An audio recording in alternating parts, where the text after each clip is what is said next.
wanted to formally introduce myself to all of you and kind of tell you why I'm here and what my task is.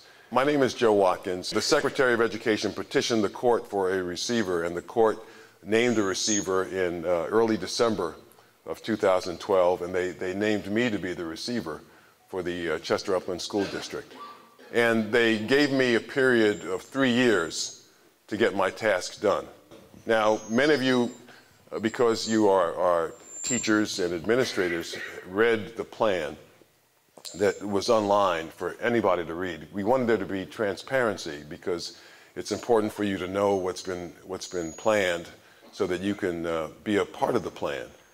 And the plan, of course, outlines all the ways in which we are going to transform, we're going to save, we intend to save the school district and to make it into a great, functioning, and successful school district.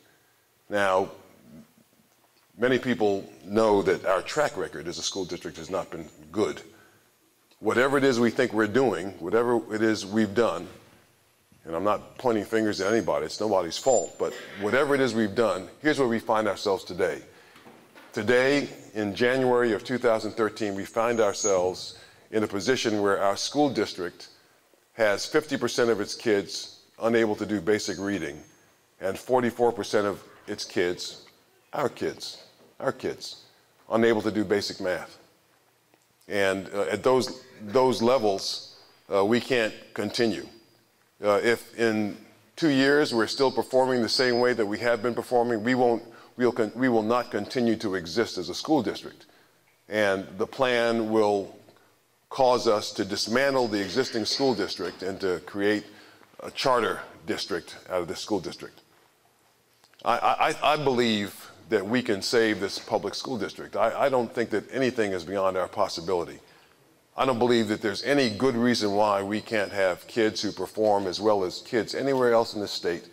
I think that the kids that we've been given the responsibility of teaching have the same capacity as kids anywhere to learn.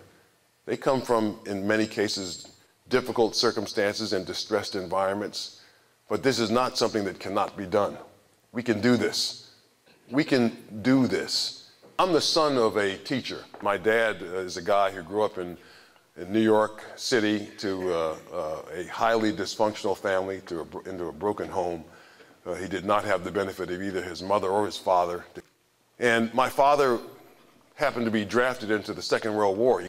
The Army at the time was segregated, so all of his colleagues, all of his friends, all of his Army buddies were African American.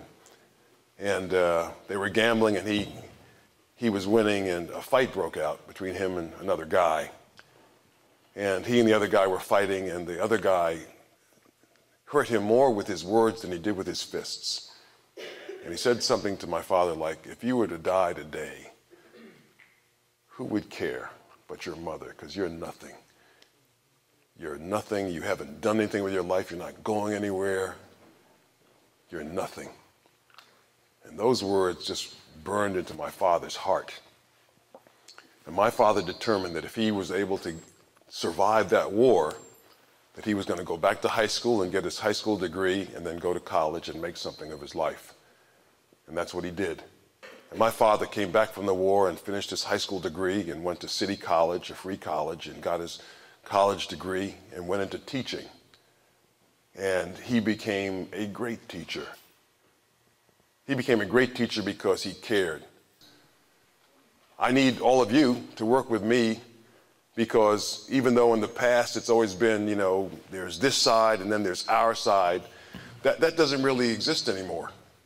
It's all about changing the culture, beginning with each one of us to make it a culture of excellence. What each one of us does every single day in our job matters.